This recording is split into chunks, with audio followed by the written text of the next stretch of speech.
나가지만 오늘 성경 본문에 보면 너희 안에서 행하시는 이는 하나님이시다. 창세기 1장 26절에 하나님께서 인간을 만드실 때 하나님의 형상을 따라 하나님의 모양대로 우리를 지으셨다 그랬습니다.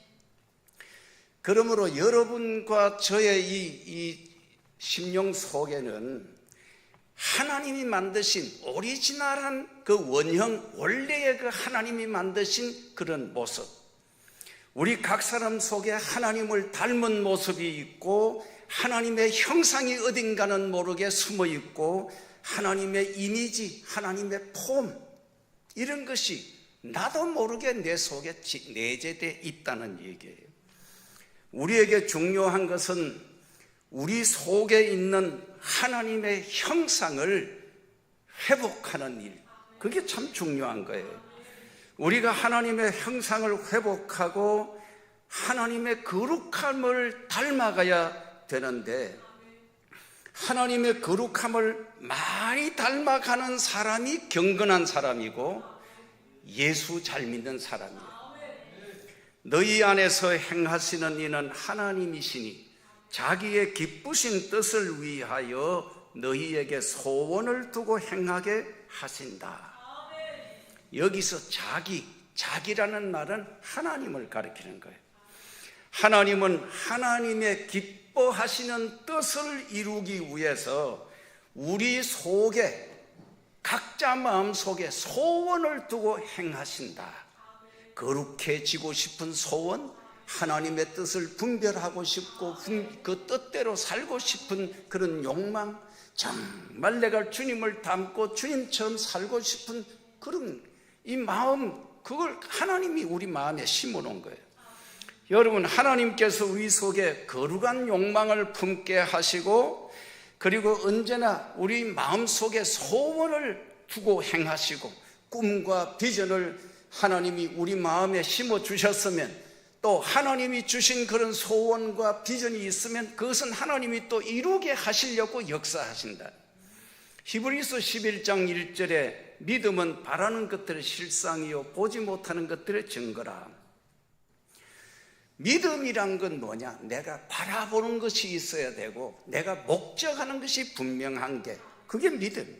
믿음으로 꿈과 비전을 가지고 내가 꿈과 비전을, 하나님이 주신 그런 꿈과 비전을 또한 그대로 될 줄로 믿고 기도하면 꿈꾸고 소원하던 일들이 실제 우리의 삶 속에 현실로 이루어지는 날이 올 줄로 믿습니다. 놀만 빈센트 빌 박사는 내 마음의 소원과 꿈을 이루기 위한 3가지 비결을 얘기했는데, 첫째는 픽처라이징, 즉 내 마음에 내가 어떻게 되기를 바라는 그 마음 그림을 한번 그려보라는, 마음속에 설계도를 그리듯이 나는 이런 인생을 살고 싶다, 나는 이렇게 신앙생활을 하고 싶다, 뭔가 내가 꿈꾸고 있는 그걸 마음으로 그림을 한번 그려보라는 거예요. 그리고 프레라이징, 그걸 위해서 기도해라. 그걸 위해서 그 내 마음의 소원과 꿈이 이루어지기 위해서 간절하게 기도해라. 그리고 리얼라이징, 뭔가는 확신이 주어지거든 그때는 행동으로 그걸 옮겨라, 그런 말이에요. 너희는 먼저 그의 나라와 그의 의를 구하라 하신 말씀대로 하나님의 기쁘신 뜻을 따라 구하는 기도는 반드시 이루어질 줄 믿습니다. 요한복음 15장 7절에 보면 너희가 내 안에 있고 내가 너희 안에 있으면 무엇이든지 원하는 대로 구하라 그리하면 이루리라. 너희가 내 안에 있고 내가, 내 말이 너희 안에 있으면 무엇이든지 원하는 대로 구해라 된다는 거예요.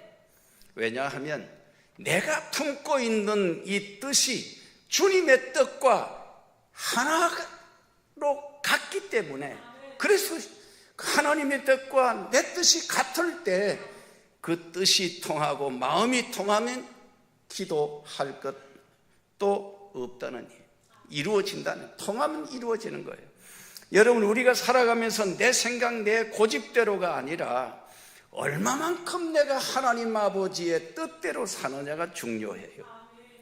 로마서 12장 2절에 너희는 이 세대를 본받지 말고 오직 마음을 새롭게 함으로 변화를 받아 하나님의 선하시고 온전하신 뜻이 무엇인지 분별하도록 하라. 남들이 그름지고 장해간다고 나도 그름지고 따라가는 그런 삶을 살면 안 된다는 거예요. 아무리 이 시대 사람들이 유행과 풍조를 따라 흘러간다 하더라도 너희는 마음을 새롭게 고쳐먹고 하나님의 선하시고 기뻐하시고 온전하신 뜻이 무엇인지를 분별하라는 얘기예요. 내 고집, 내 생각대로만 살면 안 된다는 거예요.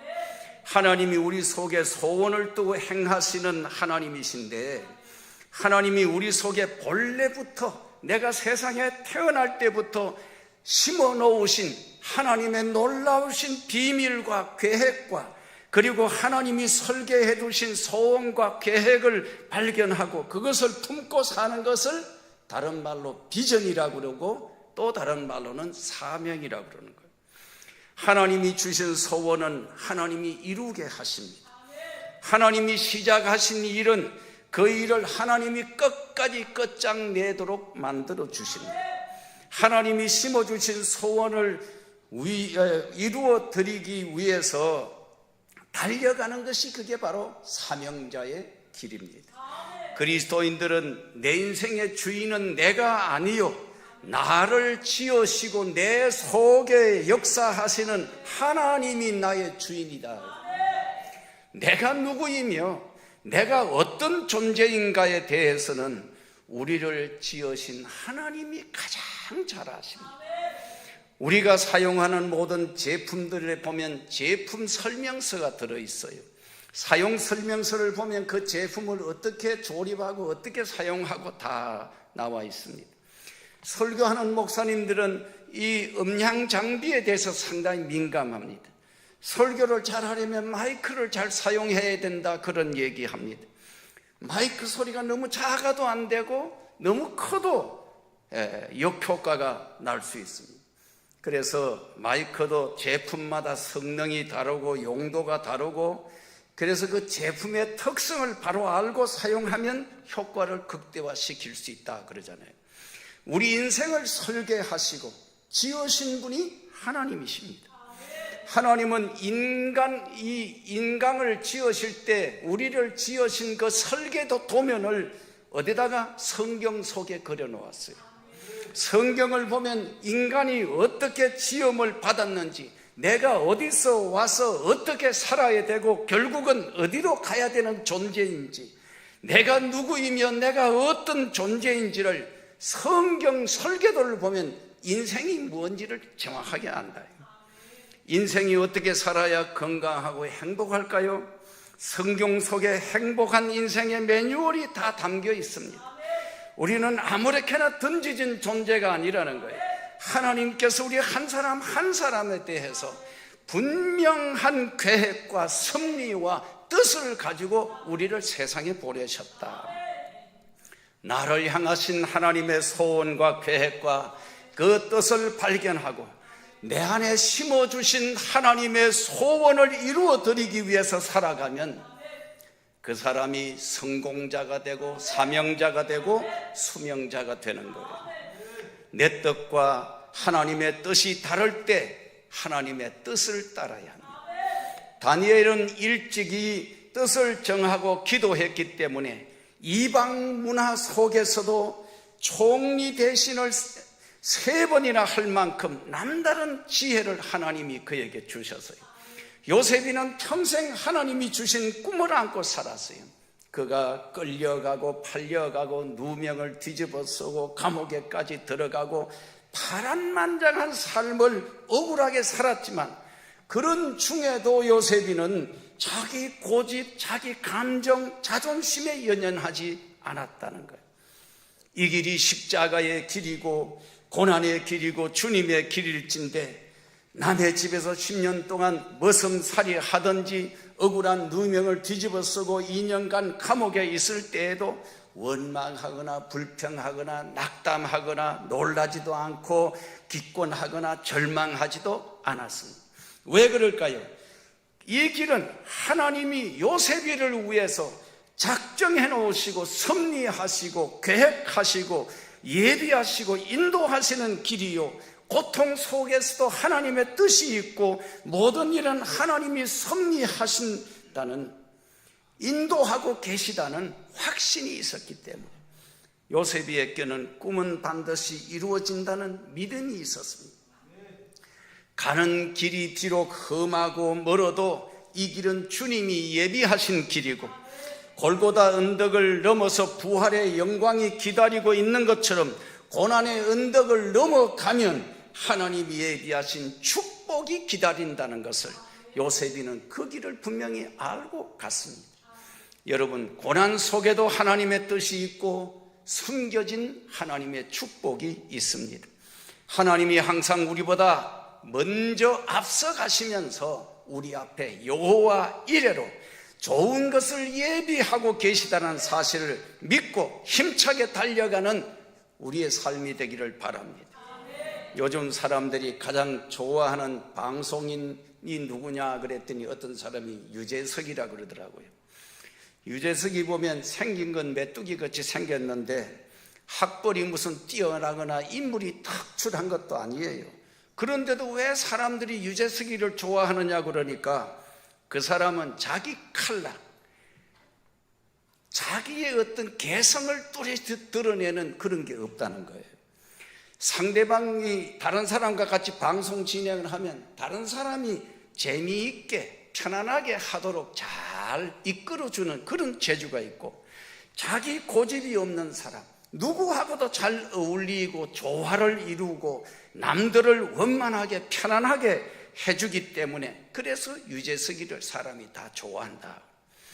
어떤 분이 저에게 목사님은 목회 철학이 뭐예요? 이렇게 묻는 사람이 있더라고요.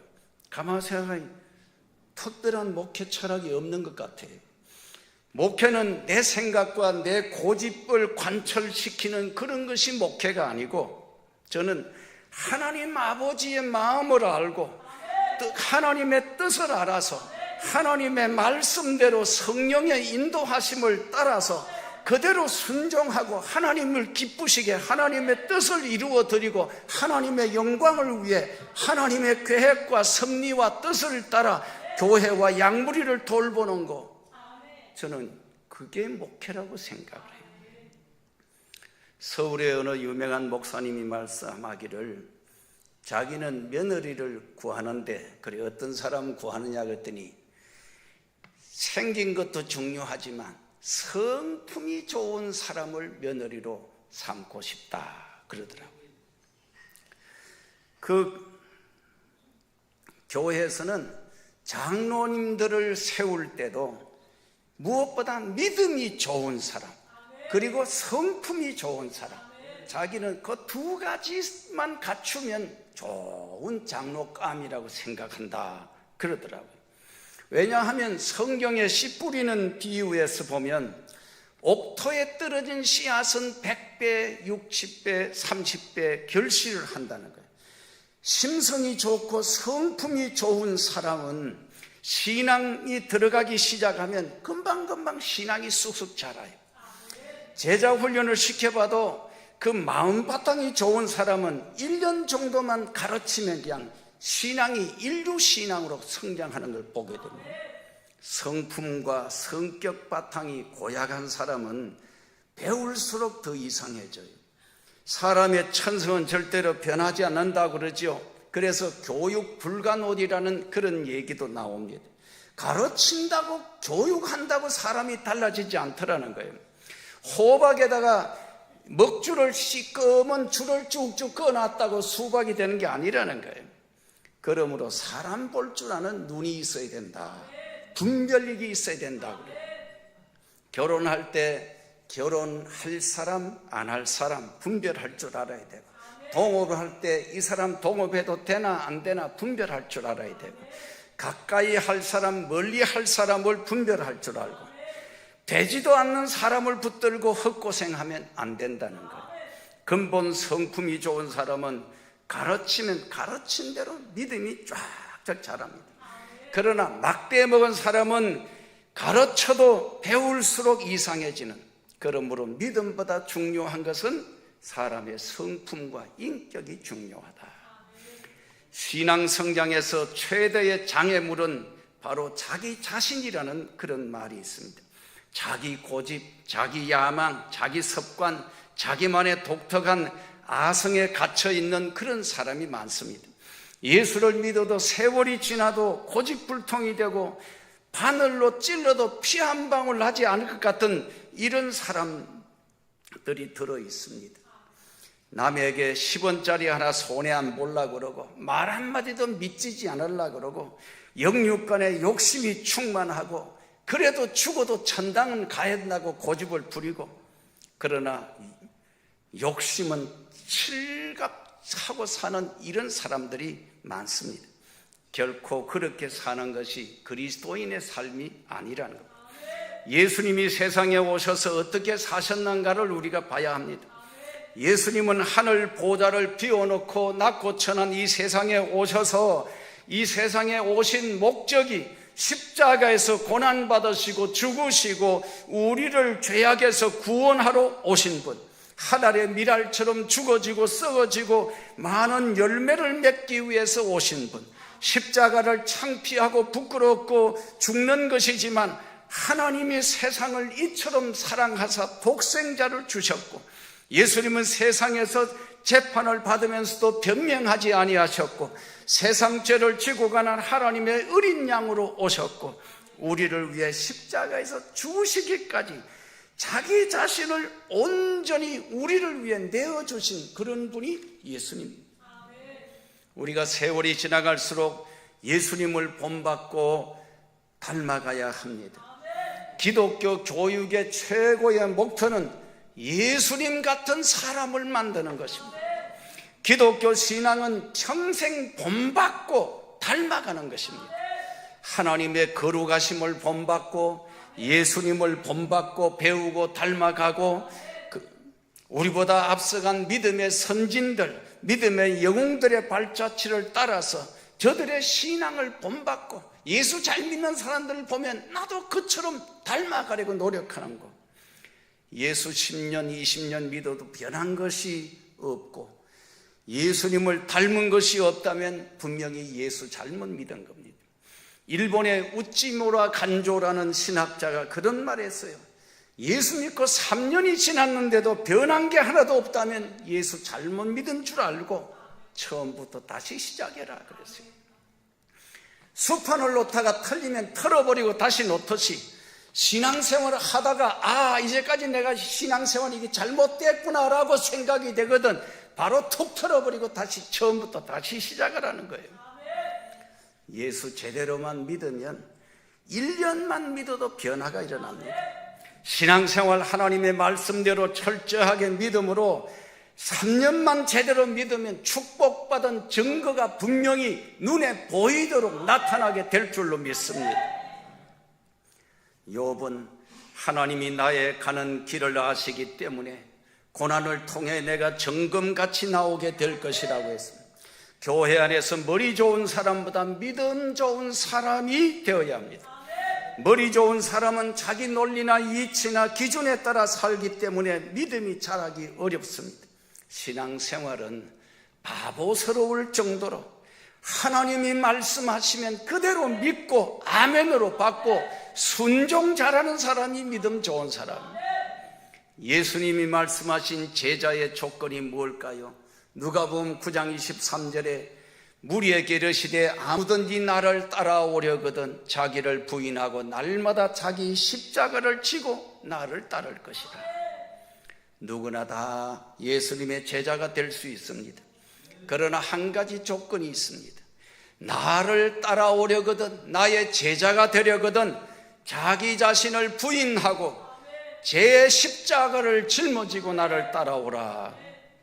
예수님을 배우고 본받고 따라가는 제자가 되려면 무엇보다 자기 자신을 부인하고 자기를 내려놓고 그리고 주님을 따르라는 거예요. 성경에서 주님을 따라간 사람들을 보세요. 베드로를 보면 주님이 실패한 제자 베드로를 다시 찾아오셔서 베드로야 고기 좀 잡았느냐? 한 마리도 못 잡았습니다. 그래, 그물을 다시 들고 저 오른쪽으로 가서 한번 던져봐라. 던졌더니 고기가 막 그물이 터지도록 잡혔어요.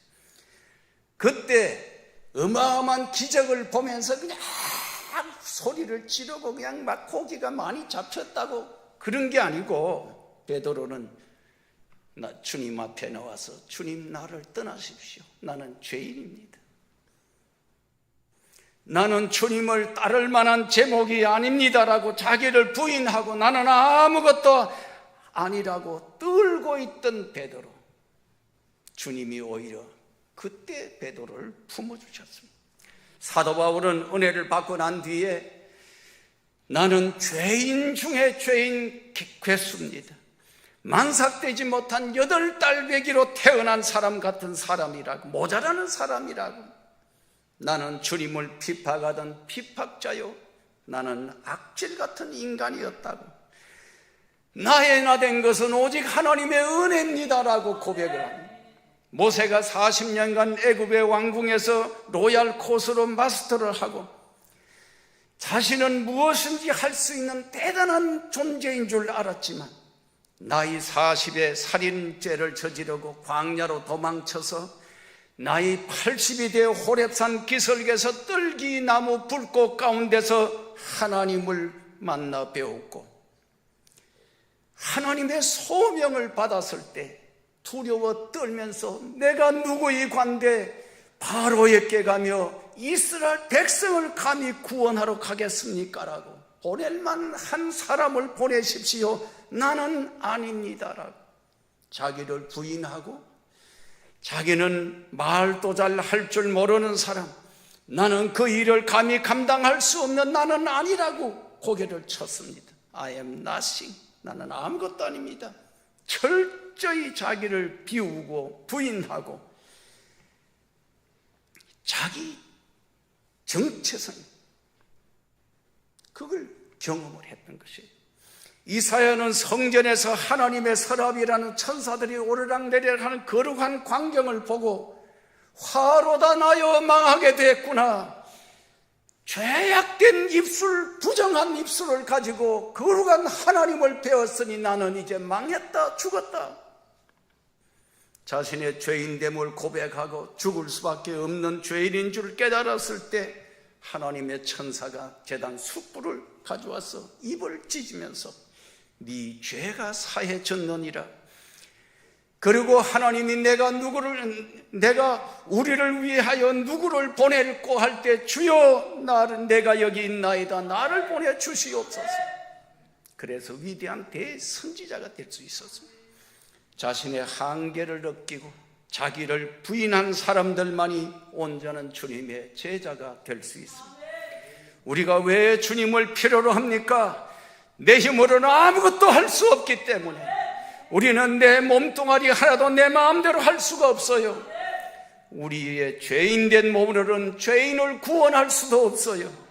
우리를 위해 십자가에 고난받으시고 피 흘려 죽으시고 죽은 자 가운데 다시 살아나신 예수님만이 우리 죄를 사해 주시고 우리를 구원해 주시고 우리를 살려주실 수 있는 줄로 믿습니다.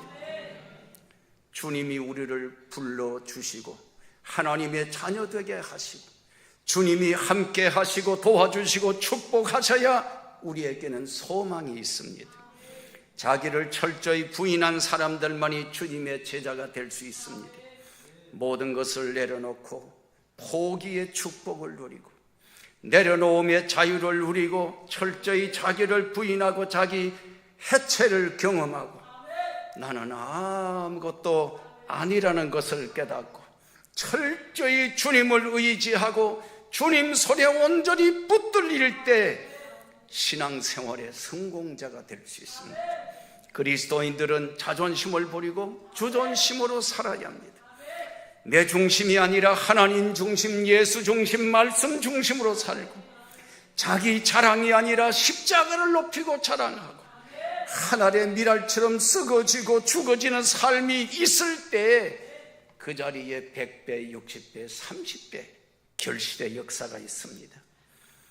아까운 생각이 들고 싱싱할 때, 잘 나가고 있을 때 자기를 포기할 줄 알고 부인하고 내려놓을 줄 알아야 합니다. 본문 12절 말씀에 그러므로 나의 사랑하는 자들아 너희가 나 있을 때뿐 아니라 더욱 지금 나 없을 때에도 항상 복종하여 두렵고 떨림으로 너희 구원을 이루라. 바울은 내가 남은 구원해 놓고 나는 버림받으면 어떡하나? 바울같이 위대한 하나님의 사람이 어디 있습니까? 그런데도 바울은 늘 전도하면서 남은 내가 열심히 전도해서 구원해 놓고 나는 하나님께 버림받으면 어떡하나? 항상 떨리는 마음으로 살았다는 걸 고백하고 있습니다. 여러분, 우리 모두가 자신들을 철저히 주님 앞에 내려놓을 수 있기를 바랍니다. 내 뜻을 꺾어버리고 하나님의 뜻을 따라 살아보십시다. 자기를 쳐서 철저히 주님 앞에 복종시키며 살아보십시다. 자존심을 버리고 주존심을 쫓아 살아봅시다.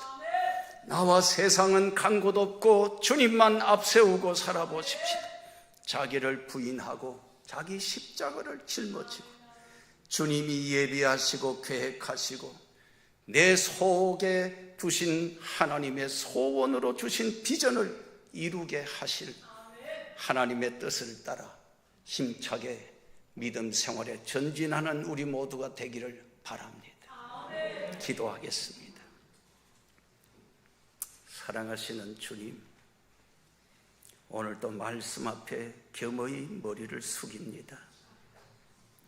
내 생각대로, 내 고집대로 살았던 지난 날들을 불쌍히 여겨 주시옵시고 이제는 철저히 내가 아니라 주님을 앞세우고 살게 하시고 내 뜻은 꺾어버리고 하나님의 뜻으로 살게 하시고 나를 쳐서 주님께 복종시키며 살게 하시고 자존심을 버리고 주존심을 세우고 살게 하시고 나와 세상은 간 곳 없고 오직 우리를 구속하신 주님만 앞세우고 살아가는 삶이 되도록 도와주시옵소서. 예수님 이름으로 기도하옵나이다.